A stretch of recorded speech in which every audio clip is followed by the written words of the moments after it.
Yo, what's going on, everybody? It's your boy Naruto Explain here, bringing you guys another Boruto Naruto Next Generation discussion on the fallout from Boruto Chapter 76. And today, I wanted to talk to you guys about something that fans have begun referring to as a pending showdown that is inevitable between Sarada and Ada. Now, the signs have been there with clear seeds being planted that something's going to happen between these two characters. First, we had Sarada and Shikamaru being immune to their powers, and then we had Sarada come to the conclusion that she needed to look at Ada from the side, never with direct eye contact with their faces being lined up. Then we had Shikamaru telling Sumire that she and Sarada would be counted on to take down Ada when the appropriate time came, but that it was extremely important to not let on about this being Shikamaru and Konoha's true intention to deal with Ada. That's why in today's video, I want to look at both the narrative benefits to Sarada versus Ada, but most importantly, I want to look at the other side of this, which I think is the most likely outcome in this, which is that Sarada is going to be key to converting Ada over to Konoha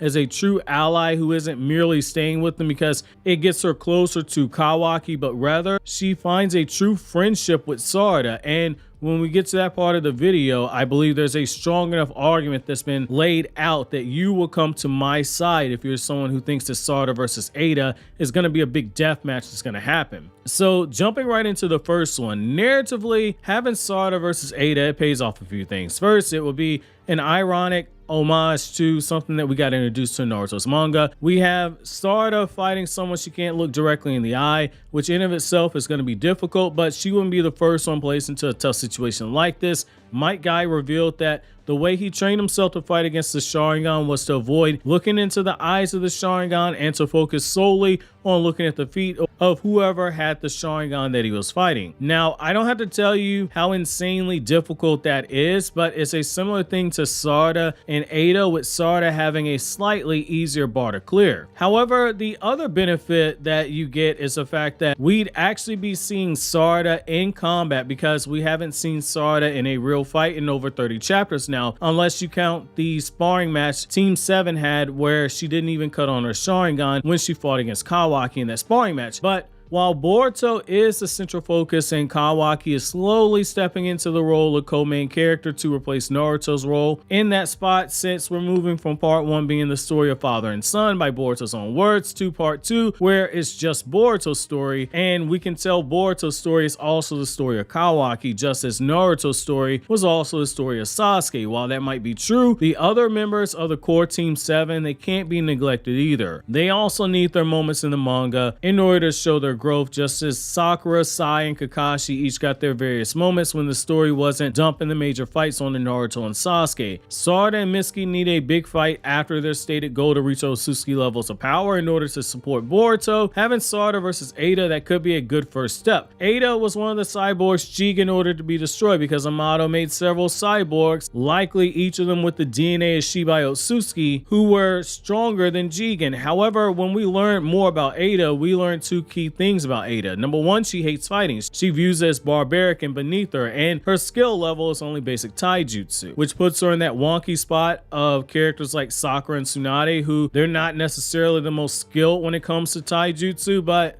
they're insanely powerful, and one fully focused punch from them will make the heads explode of whoever they hit in most cases. However, all that's irrelevant. I don't think we're ever going to see Sarada pick up a kunai against Ada in a death match. I know that's an unpopular opinion because this is a sequel to one of the largest battles shown in history, but allow me to explain. Naruto, it did have a ton of fights, but it also had its fair share of moments where Talk no Jutsu reigned supreme. I don't think Sarada is going to talk no jutsu Ada. She's too horny for Kawaki to be talked out or something like that. But I think there's an enormous amount of key foreshadowing for Sarada and Sumire to win over Ada to Konoha's behalf. Ada is someone who is starved for connections. Her powers make it impossible for anyone who isn't a blood relative or an Otsutsuki to form a bond with her, because her powers of control give her control over the hearts of people who are infatuated with her. It's manufactured love. It isn't real. She's lonely and she's desperate. There were times times when she spoke to Code where she said she wanted to know as much as Code if Code's feelings for her were legit like Code said, or if it was her power, but due to her power she could never know because Code likely was under her control, something that Code eventually conceded to likely being the case. When Sumire heard of Ada's powers, Ada was drawn with a sad expression, deep in thought, when Sumire said that she believes Ada likely wanted to feel what it's like to have an ordinary relationship with someone, one that isn't a byproduct of her powers. Now in this last chapter, buried beneath all the rambling of how much she was head over heels in love with Kawaki, there was a line that really stood out. When Sarada told Ada that she thought it was Ada's powers, it caused her to be speechless and seemingly had her heart thumping, even though we know that Sarada was pretending. Ada said that it's a byproduct of her cursed power and that's why she could never have a boyfriend, but she also said this is why she could never have ordinary friends. Ada was drawn looking with a sad expression when she said this, looking down, and when you look earlier in the chapter, look how she jumped and how excited she was at the chance to have Sumire call her by her real name, saying nothing else would make her happier because Ada was craving a connection, a real connection. Humans, they're not meant to be alone. It's in our nature to seek out others, whether it be romantically to find that other half that some people call a soulmate or twin flame and to start a family, or it just be a survival instinct to form a pack or a clan or a tribe of people for that emotional support as well as that literal survival, because moving in a group gives a higher chance of survival if something goes wrong. Ada has been written as someone who is lonely, desperate,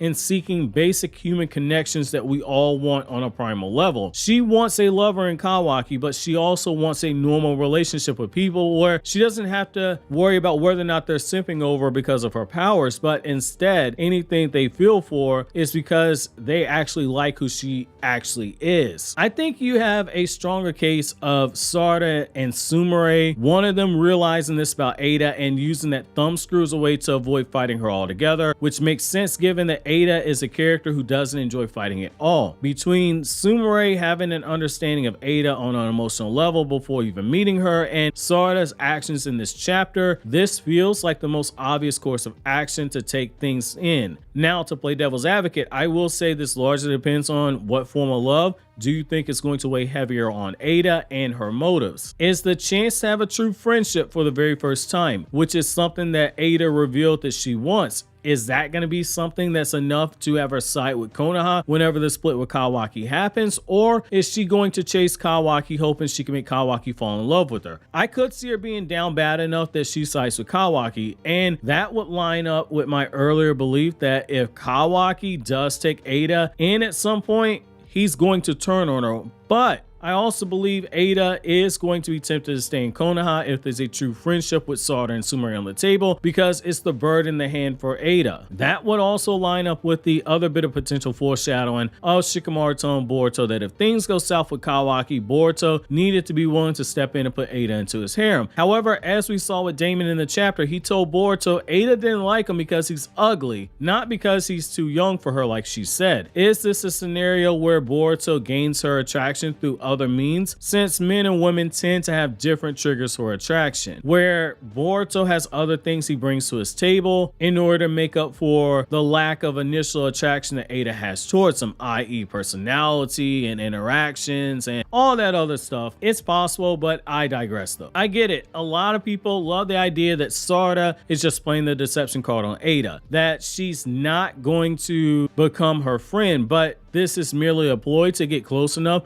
to strike her down when her guard is lowered. Some real ninja stuff, if you will. And Shikamaru basically tells Sarada and Sumire it's green light season. And I think that for right now this is the case, but I strongly believe that this won't be the case in the future. I think those interactions have a chance to lead towards a true friendship, because this is a Naruto sequel, and again, for as many Rasengans as we had getting shoved into people's faces, we also had words being exchanged and non-aggressive methods being used to reach a common ground with people as well. Great example being how Sakura punched Sai into next week, and Naruto more than once wanted to kill Sai, but over the course of the Tenchi Bridge arc, Sai, who was a lonely character just like Ada, was eventually won over through actions and through words. Ever since we got into this post-Ishiki stuff, what have I consistently said? That the Code Assault arc was giving me Search for Tsunade vibes, where there would be a few skirmishes here or there, but this was mostly setup. And I said after the post Damon versus Code altercation that I was getting a lot of vibes from the Tenchi Bridge arc